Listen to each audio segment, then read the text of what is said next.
Hey Scott, how's it going, man? Hey, good, good. Yeah, you've got your technology straightened out, looks like. So that's good. That's good. We tried this before and it didn't seem to work. So I'm a little slow on the uptake, man. This technology stuff. this isolation is getting you a little stir crazy, or how you doing? Well, I'm learning lots. I'm learning everything I don't know. Yeah, I guess that's good. Yeah, yeah, same here. I think everybody is learning or relearning things that I know for myself. A lot of things that I used to know growing up as a kid when we didn't have a whole lot of amenities around the house and not a lot of privileged instant gratification things that we have today. Starting to come back in my memory on how we used to do things and how we used to spend time throughout the day. So I think part of the learning for everybody is that we're kind of relearning a bit of ourselves during this time. So that's kind of cool, actually, when you think of it. Although I think there's periods where everybody seems to be doing good, and then all of a sudden we hit a spot where we're kind of depressed and get a little anxious, and then we get through that, and then I think there's probably going to be papers written about this whole experience for years to come. Yeah, it's a real psychological trip, man. I think it's good in a lot of ways where people are sort of reconnecting with themselves and their families. That's the best part of it. I think unplugging a little bit more, even though we have this technology to access. I've noticed some of my buddies that are really big on this stuff. They've actually pulled back from their social media because they've just taken the opportunity to isolate their minds a bit too, right? Yeah, So yeah. I think sometimes it's it's too busy. I think it's healthy to step back from this stuff a little bit. Yesterday, I had to I had to run into Ottawa. My daughter is unfortunately in the midst of having to relocate in all of this chaos, and so it wasn't like she could call friends over to help her move with this social distancing. So I went down and I did the whole mask, and we kept our social distancing best we could in that. Although she hasn't really been in contact with anybody, but in neither myself.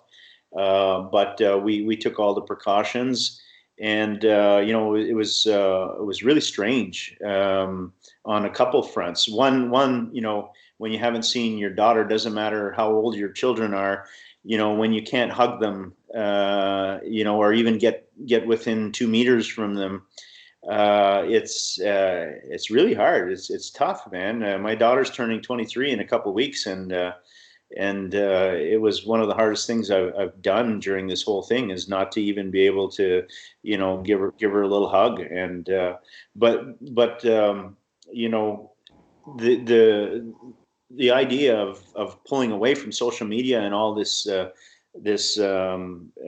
things that we're used to today was evident because I wasn't on social media for most of the day yesterday. I was busy either driving or moving stuff up and down 2 flights of stairs, and it was a good break. It was a good mental break. But I have a lot of connection on social media, and there was people calling to, messaging me to check in and see if I was okay because they hadn't heard from me that day.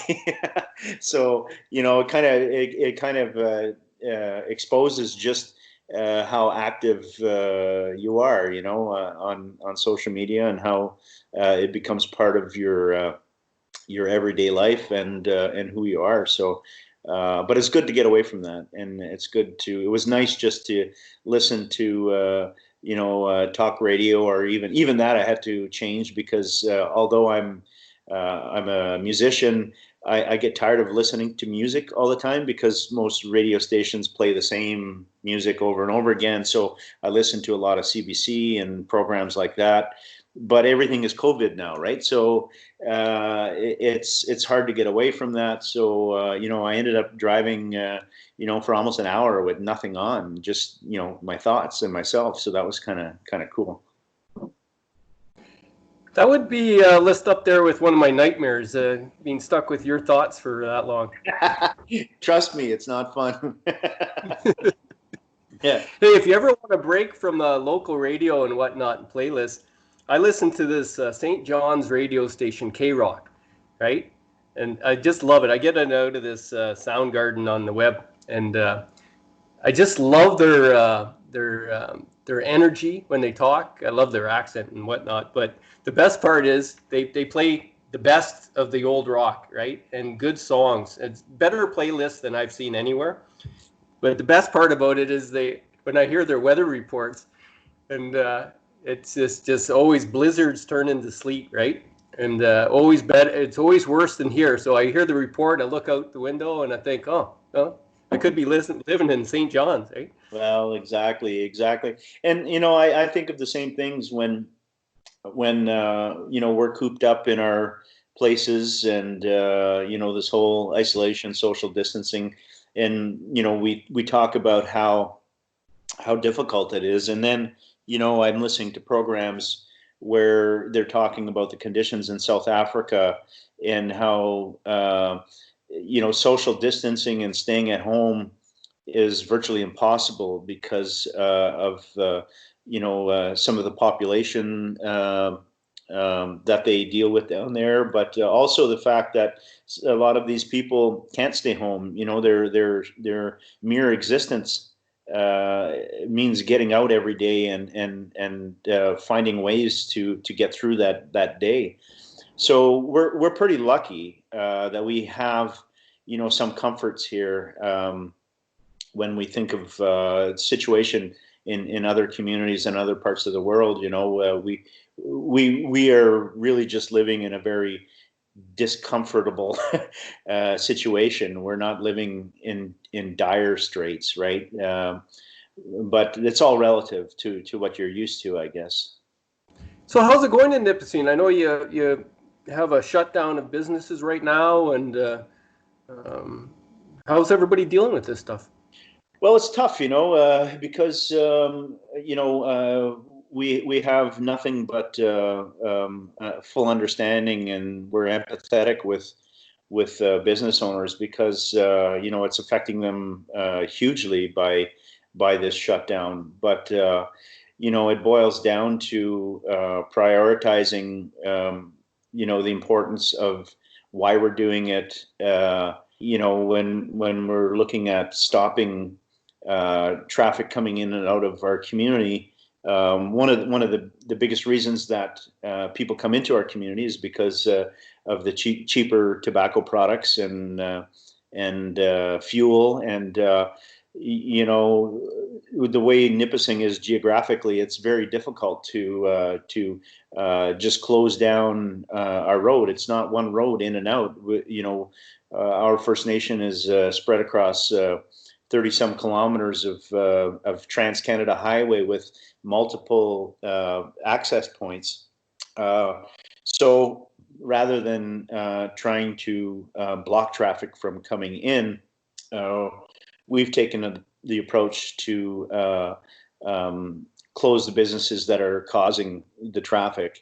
And if anybody had any doubt to how much traffic was coming in, you just need to look at what that traffic looked like when we had put the closure in effect on that Tuesday at 4:30 p.m.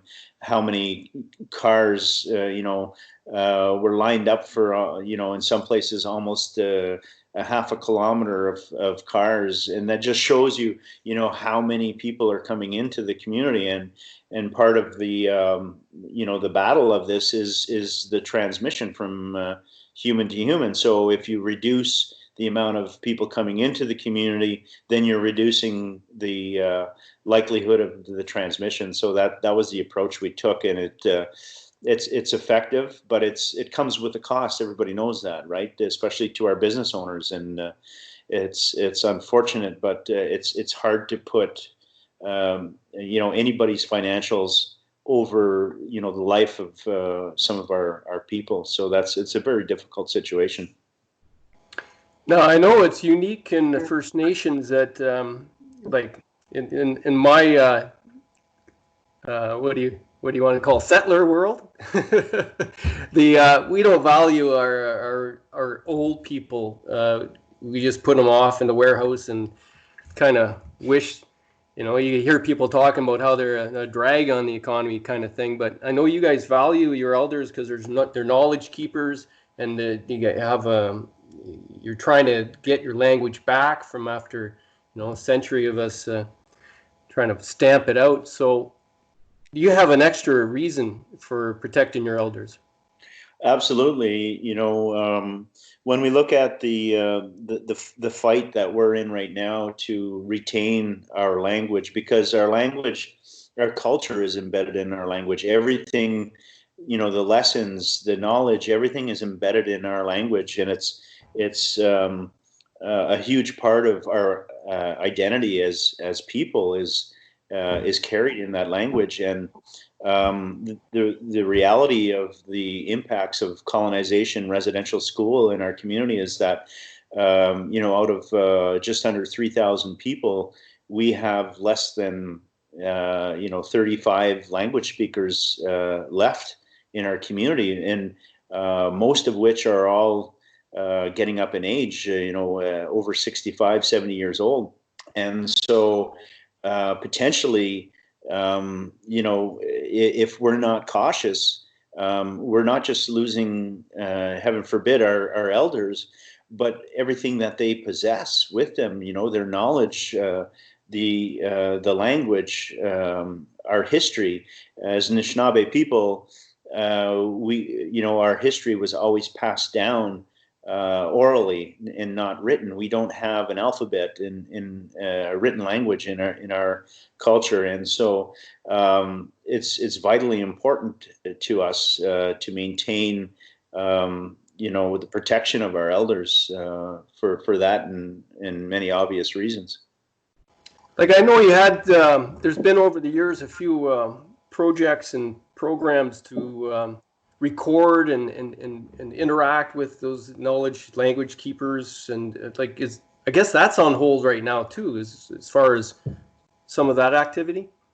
Well, there are some programs like our Anishinaabe classes, which have a lot of our elders and our language speakers, teachers that are reaching out to our community through Zoom meetings now, and those types of platforms that are continuing. What we're seeing now is in our community is just like any other community throughout the world, is we're making adjustments to try and keep things moving forward, right? So it takes a little bit of creativity and some commitment to continue down that path, but for sure things are not as easily done, and I think that's another lesson we learned from COVID-19 is just how important it is to socially interact, in our world, and face to face.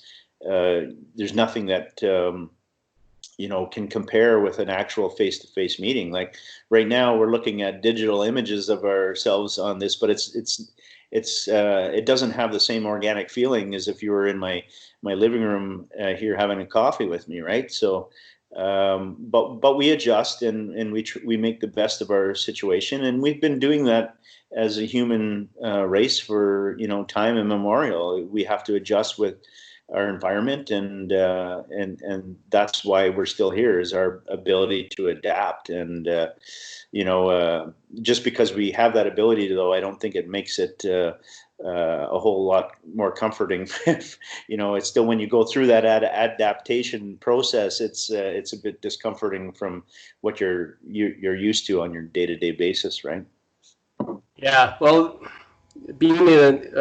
having human interaction is so important for our health and spirits and whatnot. Is there? I've heard of a few really good examples of people continuing that, even though that they got to maintain distances.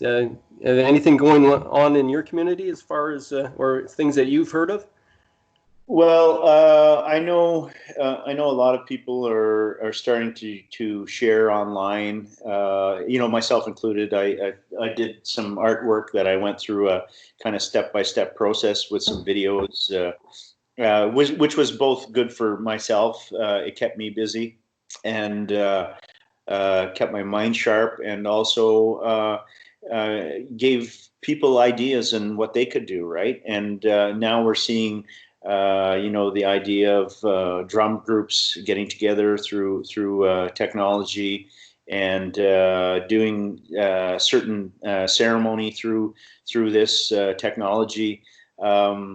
Essentially, our culture, anybody's culture, was never frozen in time. It always adapted to the circumstances that we live in, and I think we're in no different place right now than when our Anishinaabe people were dealing with the Ice Age. It's the same. We adapt and we figure out ways to keep moving forward and keep our beliefs and practices intact best we can, and they will change. I'm sure cultural celebrations 500 years ago are not the same as today's powwow. So things change, but they change with our surroundings. I think it's important, though, people realize they don't have to be shut inside. They got to get outside, get oxygen into their bloodstream. They got to get the sunshine for vitamin D. How about things that get people outside while still being safe? Like, Well, that's a really good point, Dave, because, I think people, when they think isolation and social distancing, they're thinking of only getting outside to get essential supplies and head back in. But really, you can be doing more than that.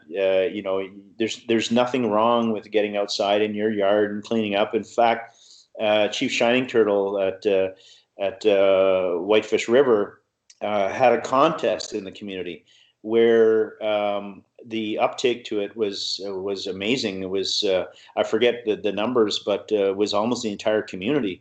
Started cleaning their yards, and they had prizes. For the best cleanest yard, and he made it really fun with his community. And I was following what he was doing, and it was pretty cool, and so you accomplish a couple of things, right? You accomplish a really beautiful looking community, but you also get people outside getting fresh air, maintaining the social distancing, but getting exercise at the same time, and then feeling good about a clean yard. I don't know if you're like me, but sometimes I'll let things go, and then I'm just feeling like really down, and for a mental health pick me up, I'll spend the entire day cleaning, and then you get that feeling when you're done, going, wow, you can't stop looking at how clean your floors are, or your yard, right? So you get some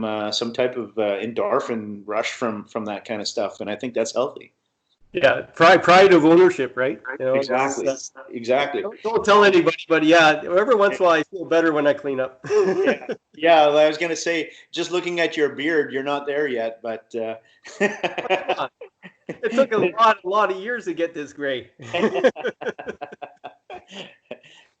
yeah, but yeah, and there's nothing wrong with going in your backyard and talking to your neighbors over the fence and seeing how they're doing, and talk about the kids and keeping the kids busy. That's another thing that's challenging for parents, right? And I was listening to CBC on my way back from Ottawa yesterday, and there was a psychologist who was talking about how families can better cope with this whole thing, and keeping children busy is one of the challenges. But he said, there's little things that you can do that they may resist at the beginning, but eventually, quite quickly rather, they'll start to appreciate and look forward to things like doing chores, where they're assigned duties, and they'll start to get that feeling that we just talked about an sense of accomplishment, and that the dishes are clean because I did them. Feeling part of that, and schooling doesn't always have to come in the way of books and reading. He's saying, teaching them how to cook, to make bread, or even just scrambled eggs. That's math and science all wrapped into one, right? And so there's things that you can do, and especially around the house. I find today in this world, a lot of kids, and mostly probably due to parents like myself, and who have come from a generation where we didn't have much, and then we want to make sure our children have everything, but there's a consequence to that, right? And sometimes they need to learn about things like the sump pump, or how to do things around the house, because later on they're going to own a house, right? And they need to have those skills. I think it was called home ec, back in high school. Those are really important skills. Like if you don't know how to do the basics around the house, like unplug your toilet or whatever. Although I don't know whose toilet's plugged right now, because there's not a whole lot of toilet paper out there. But but just those house maintenance, and even car maintenance. There's nothing wrong with showing your daughter how to change the winter tires into summer tires, or change the oil, or stuff like that. Change filters on. There's a lot of lessons to be learned throughout the day that I think parents need to pick up on. But I think you can turn just about everything into a lesson. Oh yeah, and this is an opportunity for a lot of that to be done. It was, I kind of, I know I spent a lot of my time when Dylan was growing up. I was busy doing shifts and other stuff. This type of break would have been really welcome. I would, back then when I was raising a boy, to spend that time and that extra time together, right? So I hope people take advantage of it, really. Yeah, you're right, because I think we all think it would, we all had the mindset that, it would be so nice to have time to spend with your children, and we would never take that time. But now we're forced to take that time. So the beauty of that is that time that you always wished for is now, right? To spend with your kids, and to spend a little bit of time with yourself as well, right? And I think that's the silver lining in this dark cloud right now. Is there are things that can make the day be that much easier if you just look for them. Yeah, for sure.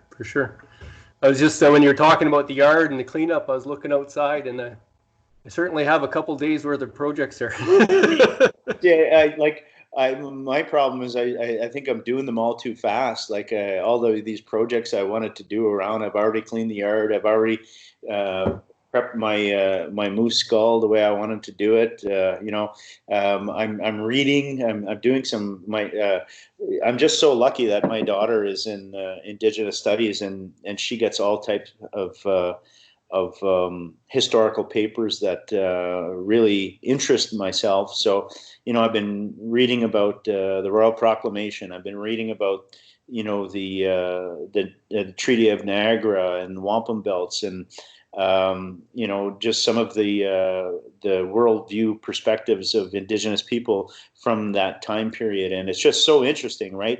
And it's things that I've always kind of knew about, but didn't know in great detail, and never had the time to start reading that stuff. And then, man, once you have that time and start getting into it, it's just like you're opening up a different part of your brain, and just it's almost like time traveling. Like when for me, when I read some of this stuff, right?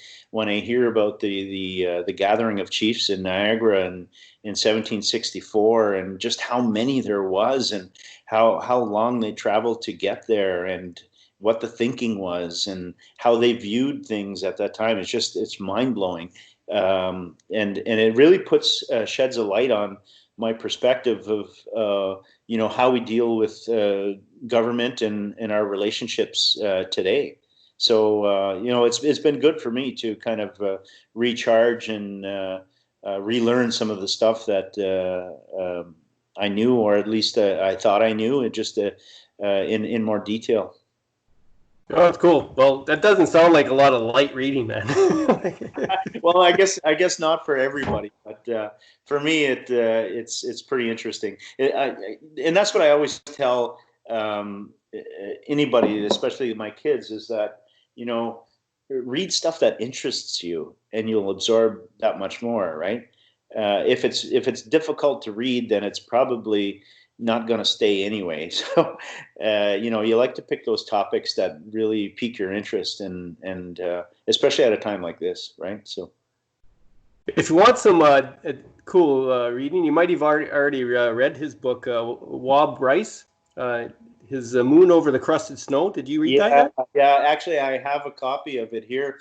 There's a few books I've been meaning to get to that I'm probably going to pick up. But So have you read that one yet? Pardon me? Have you read that? Not yet. No, it's on my list. Well, you got to read it. You got to read it. It's all about this stuff. The isolation of a community, the safety, the assets, and the importance and priorities of a community. Oh yeah, it's very timely. Yeah. Yeah. We had Wob when I was working for IAS last year. We had him come in and do a reading at the 176 place where I was working out of. And it was really kind of cool.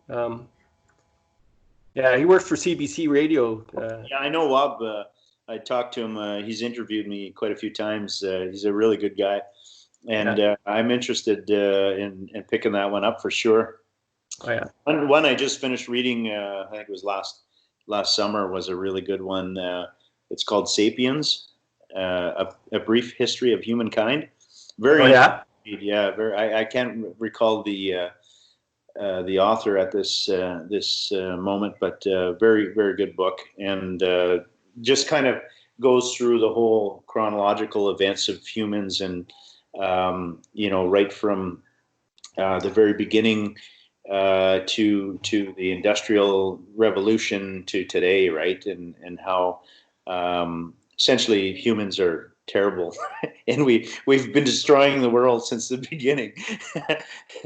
But we are the virus on Earth. Yeah, essentially, essentially we are the virus for sure, and maybe the COVID-19's the antidote. I don't know. Well, it's funny that the COVID is actually suppressing our viral destruction of the Earth at this moment. And that's one of the things I really want to see people study is the impact of less impact, right? Exactly, right. Like in the most simplest forms, I view this as a break for Mother Nature, right? Mother Earth is getting to breathe again, right? After us smothering her for how long, and so another silver lining to that dark cloud is, I really hope people take those like that opportunity to see these higher priorities globally. I know everybody in the high finance and Trump and we need an economy to go forward, but we don't need the economy I don't think that we had. We just need a smarter economy, right? Exactly. I think this is the opportunity, at least from my perspective, to really look at how we live and what do we actually need, and not to pick on China, but do we need all that stuff that is like a one-use type of thing, for kids' toys to whatever? that just ends up in our landfill sites. And it's not just the fact that it's ending up in the landfill site. It's how much of a carbon footprint did it take to get to the landfill site. So, it's mind blowing just how detrimental, a fidget spinner is on this planet. And do we really need that? Whatever happened to twiddling your thumbs? Yeah, exactly. No, anything. For a long time, I've always considered anything plastic to be evil. Right? It's a really good example of bad decision making, bad long-term thinking. Right? And those boatloads that come all the way across the ocean, and and we put them in dollar stores, and then we fill up our landfills with them. It's just craziness. It's insane. Yeah. It's insane.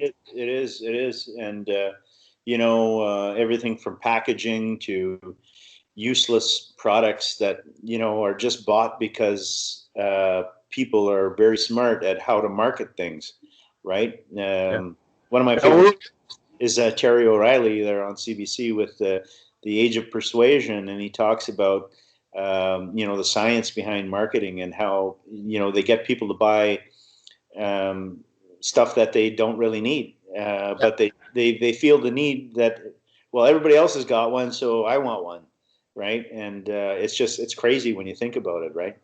Well, I could probably pick out 100 things right here around me that I don't need. Yeah. There's it's a ton of stuff. And marketing is a really interesting, psychology. But for an example of, when they put in these new playgrounds and they're all plastic and rubber, and they go, well, they last forever. And I'm going, yeah, that's the problem. That's the problem. That's the problem. Yeah, whatever happened to a tree to climb in? Yeah. Let's grow a couple more trees. But I mean, I think every parent can recognize this problem, because every parent has probably had a situation where the kids have more fun in the box that a dishwasher came in than the Barbie house or the whatever that they bought that was shipped across the ocean and is now probably sitting in the landfill site and does nothing for their imagination. But you put a kid in a box and you cut a couple of windows in it, and man, they're happy in there for hours. Yeah. And I really hope this dials us all down back to a little bit more of a sustainable situation anyways.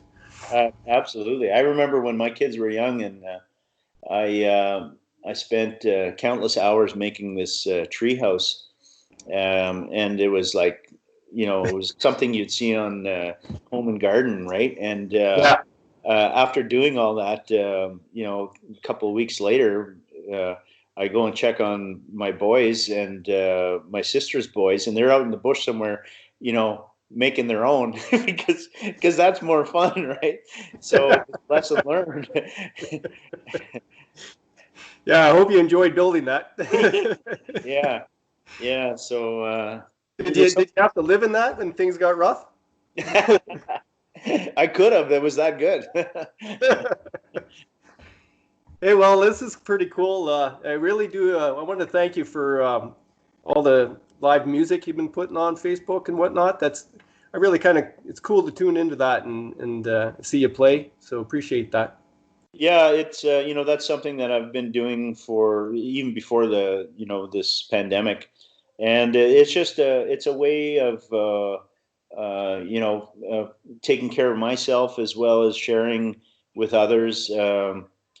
People always ask me, why do you do that? And it's like, well, I could sit here in the living room and just play by myself, but if anybody knows anything about art, if I did a painting here by myself and stuck it in the closet, it's not really art until you get that reaction, right? And music is the same. If you don't have anybody listening at the other end, it's not complete. You haven't completed the interaction of what art is meant to be. And so I enjoy, making somebody's day a little bit brighter. I get messages saying that, oh, it was awesome, while we're having breakfast or making breakfast, listening to your tune, and I think that's what it's all about. And I think now more than ever, Dave, people understand just how important art is in the world. Oh yeah. Yeah. People are tuning into more professionals than myself. The likes of Bruce Springsteen, Sheryl Crow, Jim Cuddy, who are going out and making everybody's day that much brighter by playing music for them. So I think people need to really take notes on this, of what's important, and especially the government. You had the Ontario government cutting cultural funds and that kind of thing. This is where that stuff really shines, right? And shows you how important this stuff is to healing and keeping people sane, and it's just good medicine. It's always been known in Indigenous culture that drumming and singing is medicine, and it's good for the soul. It is so. Hey, so let's have another one of these chats. Time. Sounds good. This good way to spend some time with an old friend that haven't seen in a while. Yeah. Well, next time you have to go to Ottawa, drop by. I'm just down the highway. Okay. So I could drop by, but I'm not getting out of my vehicle until it's safe. But it's you can get out. I got 3 acres here. I'm pretty sure we can be distant. Okay.